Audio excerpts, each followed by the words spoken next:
नमस्कार। स्वागत है हेमा फाउंडेशन के हेम युवा प्रोग्राम के हमारे दूसरे सेमेस्टर में। मूल्य बहुत महत्वपूर्ण है क्योंकि वे हमारे व्यवहार और निर्णय लेने की प्रक्रिया को दिशा देते हैं। वे हमें सही और गलत के बीच अंतर करने में मदद करते हैं और दूसरों के प्रति जिम्मेदारी तथा सहानुभूति की भावना को बढ़ावा देते हैं।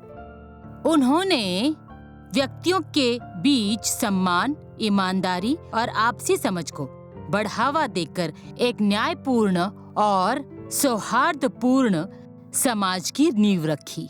प्रेम और करुणा ऐसे बुनियादी मूल्य है जो एक सहयोगी और सहानुभूतिपूर्ण समाज का निर्माण करते हैं। प्रेम के विभिन्न रूप होते हैं जैसे पारिवारिक, रोमांटिक, प्लेटोनिक और आत्म प्रेम। करुणा में दूसरों के कष्टों के प्रति गहरी जागरूकता और उन्हें दूर करने की इच्छा शामिल होती है। ये मूल्य मिलकर व्यक्तिगत कल्याण और सामाजिक सद्भाव में योगदान देते हैं।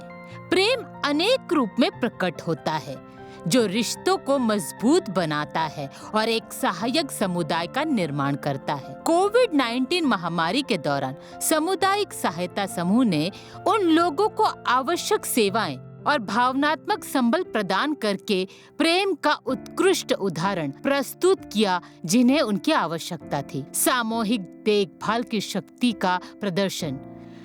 प्रेम की शक्ति को दर्शाने वाली अनगिनत कहानियां सामने आई। कभी-कभी प्रेम, दया, करुणा या सहानुभूति का रूप भी ले लेता है। करुणा की भूमिका व्यक्ति को सहानुभूति और दयालुता के साथ कार्य करने के लिए प्रेरित करती है, जिससे महत्वपूर्ण सामाजिक आंदोलनों और सकारात्मक परिवर्तनों का सुपात्र होता है।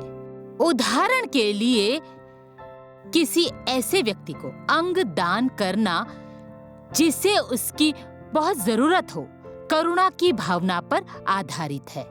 और सामाजिक न्याय तथा समानता के लिए संघर्ष करना भी सहानुभूति का एक उदाहरण है। प्रेम और करुणा कर्म में। वायनाड में हाल ही में आई बाढ़ ने भारी तबाही मचाई है, जिससे हजारों निवासी प्रभावित हुए हैं और उनका रोजमर्रा का जीवन अस्त व्यस्त हो गया है।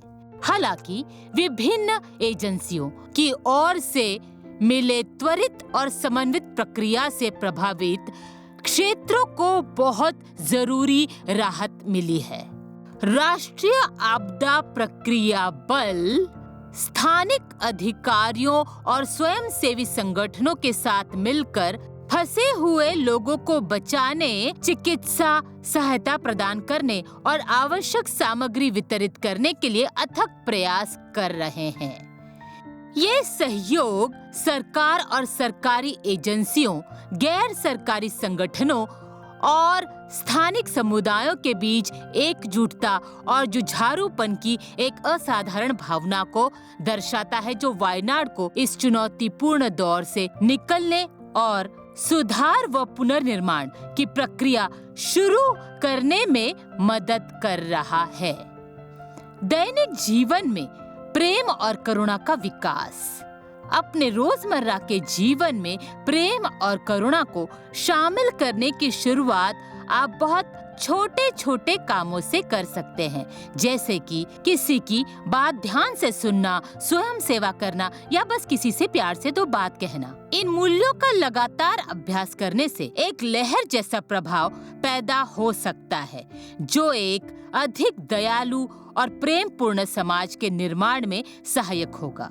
हमारे पास ऐसे लोगों के ढेरों उदाहरण हैं जो रोजाना प्रेम और करुणा का अभ्यास करते हैं, और इसके कुछ बेहतरीन उदाहरणों में शामिल है जो है सुधा मूर्ति, अक्षय ट्रस्ट और गुरुद्वारे, जहां हर रोज सभी के लिए भोजन परोसा जाता है। रोजमर्रा की जिंदगी में प्रेम और करुणा विकसित करने के लिए आपके लिए कुछ व्यवहारिक सुझाव दिए गए हैं।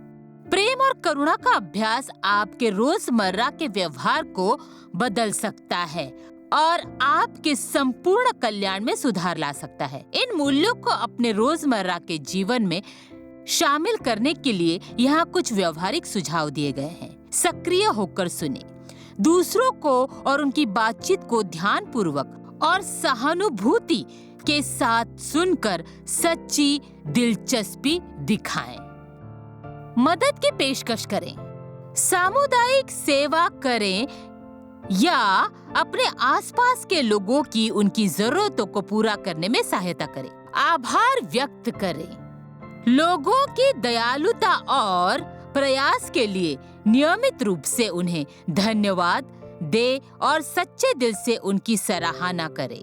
दया दिखाएं, बिना किसी खास वजह के दूसरों के लिए दयालुता दिखाएं और अपने आसपास के लोगों को सकारात्मक प्रक्रिया दें। खुद के प्रति करुणा का अभ्यास करें, अपने साथ भी उतनी ही दया और समझदारी से पेश आओ जितनी तुम दूसरों के साथ आते हो और अपनी भलाई को प्राथमिकता दें।